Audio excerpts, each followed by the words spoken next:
Hey everyone, it's Michael GoosebumpsFan. I hope you're doing well today. I sat down after I recorded my review for The Lizard of Oz, the most wanted book, the final one I had to review, and I finally got it done. I have finally read all of the most wanted books, and I sat down and ranked them over the time I've been reading them for the last 3 years, spread out amongst all the other Goosebumps eras out there that I've been working on, like Give Yourself Goosebumps, or the classic books from the 90s, or Series 2000, or any of that stuff. And I finally got my list completed for most wanted after I really sat down and thought about Lizard of Oz for a little bit. And here I go. I'm going to rank from worst to best the top, all 15 of the Goosebumps most wanted books. Now, mind you, this includes a couple of other things. This includes I believe there's 4 special edition books, which are just bigger books, like 200 pages or 170 pages, instead of the 130, 140 page long storylines we typically get from Goosebumps. It also includes one that was going to start off a new Goosebumps era called Goosebumps Wanted. Not Most Wanted, but Wanted. There's only one book from that called Goosebumps Wanted, The Haunted Mask. And that's included in here as well. So I'm going to have that as part of the Most Wanted book rankings, because I think technically it counts. I think they just decided to change the title to Most Wanted at some point. Anyway, technically Goosebumps Wanted, The Haunted Mask is a special edition, as well, because it's a huge book. It's like 230 pages long. It's like the longest of the Most Wanted series. So yeah, I just wanted to let you know about that's part of the video that we're talking about here. So 15 books that we're going to be ranking from worst to best. And the bottom of the list is the one I just reviewed, and I still stand on this could be one of the worst Goosebumps books of all time, if not the possible worst I've ever read. There's a lot of competition out there, dude. There's a lot of competition out there that really irks my guts and just bothers me, and I hated this book. I liked the first half, and as I read it yesterday, when I was able to pick it up and finish it, it just got worse and worse, and I physically despised it by the time I finished reading it. I don't recommend it to anybody. And the first couple of books on this list are going to be like this. So anyway, number 15 is Goosebumps Most Wanted. Number 10, The Lizard of Oz. It sucks so bad. The Australian aspect was kind of nice, but everything else is just horrible. The parents are awful. I don't care. Number 14 on the list is Goosebumps Most Wanted Special Edition number 2, the 12 Screams of Christmas. I love the cover on this. I really do. It'd be cool if this was the house from Welcome to Dead house, I wanted to love this. I really did. I love Christmas time, and I wanted a more Christmas-focused book. I know that Stein doesn't really celebrate Christmas. He doesn't really make Goosebumps Christmas books a lot of the time. He loves making Halloween books, and I think some of the Halloween books are some of the best Goosebumps books out there, easily. But this is a great example of one that just, it falls short as a Christmas book, and it falls short as a ghost story, in my opinion. The prologue to the book is mildly decent, but after that, everything was kind of bland to me. Not a big fan of this one at all. By the way, one other thing I want to mention, too, is that if you go back and watch each individual review that I did for each of these books, you have to remember, too, if the ratings are higher or lower than the book above it or below it, a lot of the time it's just because over time I've changed my opinion on how I view these books. I might even change my rating of each book individually at some point, but I never probably will make any videos on it. But just in my head, in hindsight, I'm like, you know what? I rated this lower than this book, but I actually like this book better than this other one that I rated higher. So that could happen here too if you happen to be watching this and you're curious why you watched one review and I rated one of these books higher than another one. That's probably why that happens. I've been reading these over the course of 3 years. My opinions on these books have changed over time. So anyway, moving on to number 13. This one's a really mixed bag, because I really like the first 2/3 of this book, and the end of it drops the ball so hard. Since the beginning of my channel, when I've reviewed this book and other books surrounding it, like The Haunted School from the classic era, I have mocked it, I have pointed at it and said that it sucks because of how bad the finale and the third act of this book gets. Anyway, Goosebumps Most Wanted number 7, A Nightmare on Clown Street.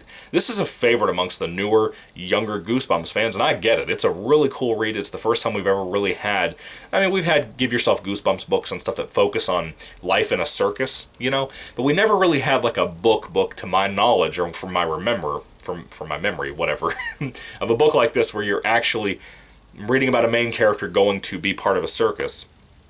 And I liked that aspect. That first 2/3 of the book, where our main character is getting like almost killed by different freak accidents, like knives getting thrown at him from nowhere, that stuff was fun. I enjoyed it. It's kind of creepy. It had some good moments. When I got back into Goosebumps 3.5 years ago, This is one of the first ones I started reading because my grandmother hadn't bought me this, but I saw it in a store and I picked it up. This is when I had my back injury and stuff. This is one of the first ones I started reading when I started collecting it about 3.5 years ago. And it was so much fun for the first 2/3. And it just drops the ball so heavy, and the third act is so rushed and so nonsensical. I just can't stand it. I genuinely don't like that. And it ruined the book for me, frankly. I love the cover. You know, Murder the Clown is a fantastic character. I really like this design for him, in case you haven't seen it before. It's great. It's really great. But man, it drops the ball severely, in my opinion. Anyway, moving along to number 12, which is Goosebumps Most Wanted number 4 special edition. Not number 4, but special edition number 4, The Haunter. One of the greatest covers ever produced for Goosebumps, in my opinion. I think it's fantastic. One of Brandon Dorman's absolute best pieces of art he's done. I love it. Beautiful cover. Reminds me a lot of 12 Screams of Christmas.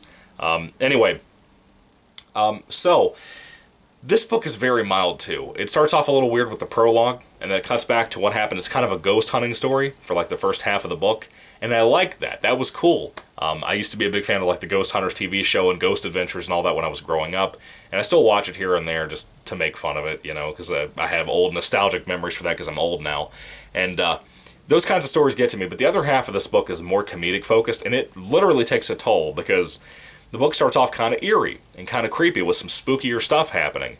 And I like the whole haunted house aspect to it. And then we go from that to just your bland, weird possession story that's a Goosebumps possession story. And if you weren't already sick of possession movies, and that's literally like all that Hollywood puts out nowadays in the horror genre, then when you watch this, or you read this, and you get a kid's version of that, it sucks even more.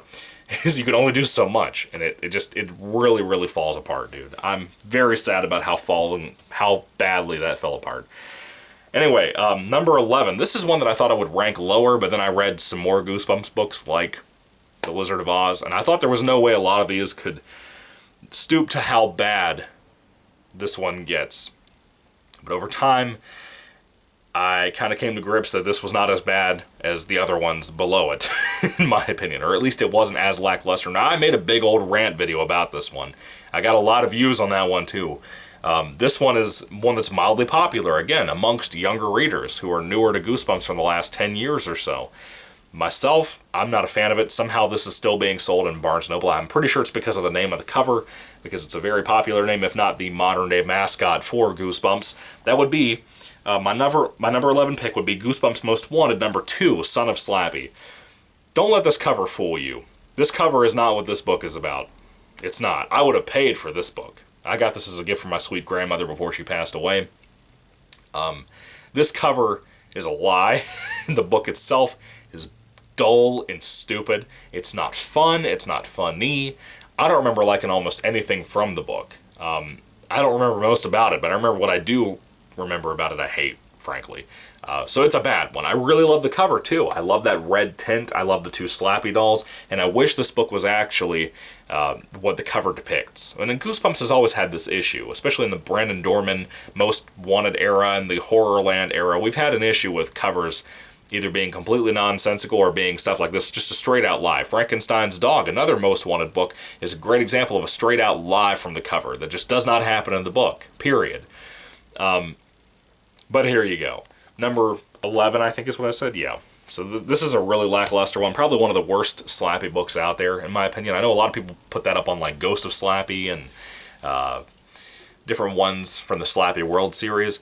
Frankly, from my opinion and my standpoint, I think this is the worst Slappy book ever written, as far as I remember. Aside from like the IDW comics, which are just genuinely awful. I hate those pretty desperately, but that's a bad one. A real bad one that Stein himself wrote.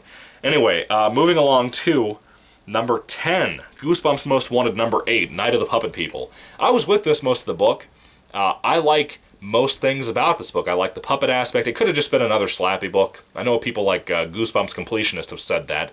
It could have just been another Slappy book, and that would have been the easy way out. But I like that we took a little bit of a different stroll into a different type of puppet coming to life type of thing. I dug that. I think there's some eerie moments in here. And from this point up on the list are books that I mildly enjoy. I think are some decent reads, some fine reads, some fun reads sometimes. This kind of kicks that off. The ending gets a little too science fiction-y for me, and I guess that's why they didn't go for the route of calling this a Slappy book. Maybe it was rewritten into this puppet people story, I don't know, but the ending is a little bit too sci-fi for me. But there's some body horror in here that really holds up and really works, in my opinion. I really dug that. But that's not of the puppet people. Not the greatest, not the worst.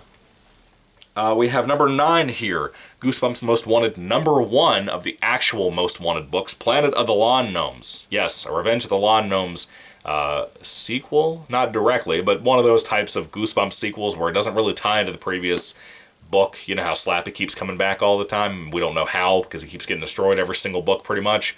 It's one of those types of things. There's some decent twists in here. I like it all right. It's a fine book. I enjoy it. I recommend it. If you like the more basic Goosebumps formula, that's a good one for you. This one here is number 8 on my list. Goosebumps Most Wanted number 9. Here comes the Shaggity. I like the whole backwoods bayou story setup. I dig that. The main character kids are fine. I really enjoy them. I like how there's some different twists on this small area. I have a lot of family on my dad's side from West Virginia, right? My dad had lived in West Virginia before he came to where I live in Virginia. And I like how when I visited out there, how completely empty it is. It's just a very empty place. There's not really a lot of population like I'm used to seeing living in the city. So it's kind of neat seeing that kind of emptiness out there, the very quiet that, you know, God's nature brings, I guess. And I like that aspect of this book. I like the urban legend feel to this book at times with this creature called the Shaggity that's kind of like a Bigfoot type of entity that exists that people claim they've seen and some kids at school claim they've seen. It's a nice little change. I like that. I enjoyed it. It was a fine read. I recommend it if you haven't read it before. I know a lot of people love this one, so maybe I'm just on the out and out about this book, but a lot of fans, a lot of older and newer fans, really enjoy this one, it seems. I think Goosebumps Completionist is one of the people who like this, I believe. I've heard a lot of people tell me they enjoyed it. They were kind of surprised I didn't love it. But the urban legend aspect is my biggest draw to this. I do love that. It's one of those things like Ghost Camp from the old classic series. Another old classic series book called You Can't Scare Me has that urban legend feel that I think this kind of steals a little bit of that atmosphere from. I like that book way better than I do this one. But still, I like it. It's a good read. It's enjoyable, and it's fun. And it's a cool one. I like it. It's neat. I'm not sure about the ending. I'm not a big fan of the ending. I'll be honest with you. I think the ending's kind of terrible. Anyway, moving on to number 7. This one is Goosebumps Most Wanted number 3, How I Met My Monster. Of course, this copy, once again, is one of the ones my grandmother got me before she passed away. A couple of years before she passed away, I believe. And, or maybe a year, I don't remember. I just read this one for the first time recently, maybe a month ago, 2 months ago, somewhere on there. And I really dug it. It has a nice little feel to it. It's kind of like an apartment complex story. There's a monster kind of stalking this one main character kid. And I dig it. I think it's got a nice little play to it. The ending is a little bit half and half. I'm not really sure how I feel about it. I think at first I didn't like it. And then I think in my review I said it was okay. And I don't remember. I don't remember. It's one of those books that easily, really quickly became an out-of-the-brain forgetting situation. I'll be honest with you. But How I Met My Monster is a fine read. I enjoy it. It's got some decent stuff. I think the apartment life stuff was pretty neat. Something different for Goosebumps. I'm used to just characters living in a house with their parents. And it was different. I liked it. Anyway, moving along to number 6. This is Goosebumps Most Wanted number 6, Creature Teacher, The Final Exam. This was surprisingly good. Surprisingly good. From this point on, these are good books that I really, really enjoyed. Even if they have different ratings, like I said, that kind of vary, or I might have liked them less at the time, and I like them more now in hindsight compared to other books in this particular ranking video after reading all of them over time. But Creature Teacher, The Final Exam I recently read as well in the last couple of months. And I had just read the first one from the Series 2000 era of Goosebumps right before I read it, and I really, really like that one too. They're both good. They're both really solid reads. And this one was fun. It was more of a camp book, though. It was a summertime camp story that involved Mrs. Mark, I think is what her name is. I can't really pronounce the name. It's supposed to be like a screaming, for the name. But even so, the cover is so great. It reminds me so much of Tim Jacobus' old Creature Teacher cover. It looks like Miss Marg. I like the story. It was fun. I think this one, I believe I liked this one more than the original book. I believe I did. But I like both. They're both good. I think this one and the first one are pretty dark, frankly. It has a lot of comedy to it, but they're both kind of dark. Pretty fun experience. I enjoy this one. I recommend it if you haven't read it before. Let's see, number 5. Most Wanted, number 5, Dr. Maniac Will See You now. I'm a huge fan of Dr. Maniac. There's 3 different Dr. Maniac books, 2 with his name on it. One of them is not. I won't spoil which one it is in case you didn't know. But there are 3 Dr. Maniac books, and I've enjoyed all 3 of them. The first one was from the Horrorland series, and it was fine. This one is absolutely my favorite of the Dr. Maniac books. Of course, I'm a big fan of Dr. Maniac because he reminds me of Jim Carrey. If Jim Carrey had a chance to play Dr. Maniac, if he existed in the 90s, it would have been great. It would have been great to have Jim Carrey, even nowadays, playing Dr. Maniac in a movie or an episode of Goosebumps or something for the new TV show for Disney+. I'd kill for that because Dr. Maniac is fun. He's just weird and wild and crazy and zany. I love him. He's a great character. He's such a blast to watch do stupid things. His whole motivation as a villain is nonsense most of the time, and I love that about him. This is a cool little super villain type of read, and I dig it. It's one of my favorites, honestly. From this point on, these are like the books that I love. Like, I'll read over and over again, frankly, from this point on. Now let's go on to my number 4 pick. This is another special edition book, Goosebumps Most Wanted Special Edition number 3, Trick or Trap. Now, this cover's kind of a lie. It advertises as kind of like a Halloween book. It's really not. It's really not. It's kind of like a kid finding a mask, and when he puts the mask on, it kind of transports him to like these very nightmarish visions and stuff. He's got some bullies in his life, I believe, too, if I recall. It's been a couple of years since I read this one. I think I read this for the Halloween book readathon thing I did, and I really dug this. I think I gave it like a 3 out of 5 stars at the time, but over time that I've thought about it, there was some great stuff in here. Some really great stuff. And it might not be the best for most readers. I do think it gets kind of skimped out on the love, you know? I don't think people really appreciate this one the way they should. It's a solid read. Really cool storyline. I know it's kind of seeming like a ripoff of Haunted Mask if you haven't read it, but there's some other things in there that I really like about it. I just realized the house, or the special edition books have the house motif in the back. All of them have the houses on the covers. I never realized that until I did this video. How have I never noticed that? The Haunter has that. Zombie Halloween has that. What's the other one? 12 Screams of Christmas has that. That's so weird. Why did I not notice that till this video? This is a solid one. I really recommend it. I don't remember a ton from it, but as I think about certain things I do remember, I really dig it. It's a really solid read. Really cool read, and I really loved it, apparently, because I put it pretty high on the list, frankly. Moving along to my number 3 pick. This is a shocking one, too. If you haven't read some of the more modern Goosebumps books and seen how much they've advanced in, like, gore and whatnot, this is a really good one, especially if you're a zombie fan. Goosebumps Most Wanted Special Edition number 1, Zombie Halloween. This is a great cover, one of the best covers from Goosebumps Most Wanted, probably my favorite cover from Goosebumps Most Wanted, frankly. I will be doing a ranking video for the covers if I didn't say that already in this video. But yeah, Zombie Halloween is horrific. The prologue to this is horrific. The story itself has an atmosphere. It's just so dark and eerie about tunnels underneath a house that date back even before the 1940s.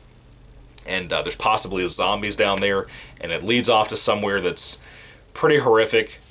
There's also a grandpa character in here. I think it's like Grandpa Elmo or Nemo or something. I don't remember what his name is. Grandpa Mo is what it says on the back of the book. And Grandpa Mo does some eerie stuff in here too that really creeps me out. Now I will say this, there's kind of a subplot type of thing, and it's kind of like about a next door neighbor, and it ties into the ending of the book, and I don't like that. I think that part of the book sucks. It's the only reason this book is at number 3 and not like number 2 or anything. I really love this. If you're a zombie fan, this is for you. You need to read this, because Stein loves zombies. It's clearly like a cool throwback to Night of the Living Dead, which I also love, the older classic movie from Romero. This is so great. It has so many great moments to it. It's just, again, very atmospheric, very dark, and it has some gore in there, man. There's some stuff I'll never forget that happened to even children in this book that I'm just like, wow, I can't believe they got away with that. All right, my number 2 pick. I'm a big Universal Monsters fan, as you all know. This one is Goosebumps Most Wanted, number 4, Frankensteins Dog. Now, even though the cover's a flat-out lie, I will tell you this. I read this like last year, or the year before. This is one of my favorite Goosebumps books. I love it. The cover's a damn lie, like I said. But I do love the book. I think the book is fantastic. It's so just great as a Frankenstein monster fan, especially the original Boris Karloff fan. If you're a fan of Mary Shelley's book, or you're a fan of Boris Karloff's original Frankenstein monster movie, or the series of movies based on the Frankenstein monster from Universal, I'm telling you, This book is great. You'll love it. It's a great throwback. I've recommended this over and over again. A lot of people that did videos on it didn't seem like they really loved it. I don't know if I'm a bigger Universal Monsters fan or something, but just this really lands for me. I think it's a great read. Not perfect, but great. Genuinely great. I love it. It's just a great read that I could read over and over again. This year around Halloween time, I plan on trying to read this again. I don't think I'll do like a spoiler video or anything, but I probably will read it again and take out some time to enjoy it because it's such a great read, man. I hate that the cover's a lie, because this doesn't happen in the book, frankly. It's a lie. But the book itself is great. It ties into a girl going to visit her uncle in a mansion. It's kind of a big old castle mansion. His name is Uncle Vic, by the way. And there's some eerie stuff happening. There's some eerie stuff happening. This book got under my skin. I really loved it. I loved the atmosphere to it. Really dig that, especially as a Universal Monsters fanatic, whatever. I guess fan is short for fanatic. Anyway, my number one pick. You guys have heard me say this over and over again. This is one of my top 2 or 3 Goosebumps books in any era at all. I love it to death. I think the gore in here is fantastic. I think the atmosphere in here is fantastic. It's not a perfect book either. I have my complaints, my nitpicks more so than complaints. I don't like how it's basically 2 Goosebumps books in one. But it's the best of its own series in my personal opinion. I think it's the best of the Most Wanted series, even though it's technically a wanted book and not a most wanted book, as I've already told you. And that, at that point, has pretty much told you what book I'm talking about. As bland of a cover as it is, Goosebumps wanted The Haunted Mask. A big old 230-page long Goosebumps book that I love dearly. My sweet grandmother gave this to me, again, with the other books like How I Met My Monster and stuff like that, Son of Slappy, Planet of the Lawn Gnome. She gave me those books one time for like a birthday or something. She knew I was a Goosebumps fan when I was growing up. And she just kind of got all those at random as a cute little gift to give me. And I never read them. I waited years and years until I started up the channel. Well, right before I started the channel, when I had a back injury. I finally picked this up when I had my back injury in 2018. I wanted something to read one day. I was bored laying around all the time trying to heal up. It took about a year for that healing to happen. And I decided, okay, I've never really read Haunted Mask 1 and 2, and I thought that's what this book was and why it was double the length. I thought it was just the first 2 original books put into one big book. It's not. And if you thought that, you need to pick this book up. It's the 4th entry in the series. You have Haunted Mask 2 from the original classic series. You have Scream of the Haunted Mask, which is from the Horrorland series, which is probably the weakest of the bunch in my opinion. It's a good one, but it's a weak one. And then this is number 4. And I hope it's kind of like the final one, but I also love Haunted Mask stories. I want more of them. This is my personal favorite, right up there with Haunted Mask 2. I think it's just amazingly great. Again, it's gory, and the prologue to this book is what shocked me to death. I read the first 40 pages of this, the prologue. I couldn't believe how brutal this was. And I've read this at least once a year, pretty much every single year. I have loved this book tremendously. I've probably read it 4 or 5 times now. It's a brutal read. It's horrific. The first half of this book is a Haunted Mask story. The second half doesn't really do that. It's kind of another kid named Devin, who is the best friend of the other character that's in the Haunted Mask story. During Halloween season, he had to go off to live at a pumpkin patch to sell pumpkins and whatnot to make money with his family. And the pumpkins may or may not be coming to life. It's kind of a ghost story type of thing, but kind of not. It's fantastic. Well, the Haunted Mask aspect is. But the pumpkin patch story is good. I don't love it, but it's grown on me more and more as I've read this book. Again, I have my nitpicks with this book having 2 books, technically two different Goosebumps books for Halloween themes put into one big book. But it's still good. It's still a really good read. I like how the 2 stories bind together. I like the friendship aspect of the book. It's just a really good read, dude. It has so much going for it. If you're a horror fan, dude, you'll love this book. I really think you will. And the biggest thing, too, I remember reading this for the first time when I had my back injury. Mind you, my house was quiet. I was staying up till like 5 and 6 a.m. every night because I was just in pain all the time. And reading this and getting chills from having a closet across the room, because the closet in this book, I haven't looked at closets the same since I've read this book, frankly. It's been like 5 years, and I still don't look at closets the way I look at this book, or the way I've read this book. There's something about it. And I'm also such a big fan of this book. When I'm a really big fan of a Goosebumps book, I buy every version of it I can with every type of cover. I buy the hardcovers, I buy the different versions of library printings and all that. And I own like 6 copies of this book with the different covers and whatnot. And this is the original one that my grandmother gave me. I love Goosebumps One of the Haunted Mask, and I could rave about it all day long. I've done reviews on it. It's one of the first, I think, 3 or 4 reviews I did here on the channel, because it's amazing. I love it to death. And I hope that you will take that recommendation and that you will go check out Goosebumps One of the Haunted Mask, because it's phenomenal, and you will miss out if you haven't read it before. And if you just keep skipping it, you're going to miss out on a really great read as well, especially if you're a gore hound like myself and you like gorier Goosebumps books, because when Stein actually does gore, he does it well. When he does body horror, he does it well. And it's hard to be able to get publishers to let you do that for kids' books, or middle grade books for that matter, which are technically still kids' books. But back in the day, it was still hard to pull that off, even though this was like a 2013 release or 2012 release, something like that. The fact that Stein was able to pull off what he pulled off here is phenomenal, in my opinion. Anyway, so that is my thoughts on the Goosebumps Most Wanted and Technically Wanted book eras of Goosebumps as a brand. And I can't believe it took me 3 years to read all 15 books. I've read so many different things. I haven't read the books in order or anything like that. But I've had a blast talking about this. I really hope that you guys will check out the Most Wanted series, or at least the ones I recommended in like the top 5 or 6. Those are the ones to really stick with, in my opinion. But the very bottom, they're rough ones, like Lizard of Oz and 12 Screams of Christmas. They're real rough, especially Lizard of Oz. I just read that, and it hurt to read that like the last couple of days. Being the last Most Wanted book I read, it put a really bad taste in my mouth. Anyway, what do you think about the Goosebumps Most Wanted and Technically Wanted era of Goosebumps? Do you love these books? Do you hate them? Are they your favorite era for whatever reason? I'd love to hear that down below. I like how the Most Wanted era really kind of shows how much more adult focused we can be for Goosebumps. You know, we don't really have to stick with the more childish comedic stories. We have those in here. We have aspects of the Most Wanted books, but I do think there's a very Series 2000 dark atmosphere to most of the Most Wanted books. I do think that, and I think it kind of carries through this as a series, and it's a good thing. I like the darker Goosebumps books. I like the scarier Goosebumps books. You don't get that constantly. The Slappy World books are more comedic than they are scary, but they have a good blend of both, you know? Very much in tune with the old classic series.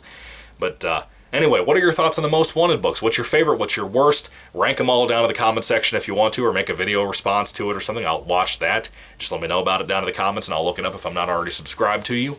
And guys, thank you for watching. I hope that you enjoyed the Most Wanted rank video. And again, I will be ranking the covers, the cover art and whatnot next. Probably take a couple of days so I can get around to reviewing that or making that video. Probably going to be on the weekend, honestly. But we'll see. We'll see what happens. Anyway, thank you guys for watching. Thank you for being here. Let me know your rankings down in the comment section down below once again. What did you think of my ranking? Do you disagree? Do you agree? What do you think? Did I get it spot on to yours? What do you think? Put all that down below. Thank you for watching, guys. God bless you, and goodbye.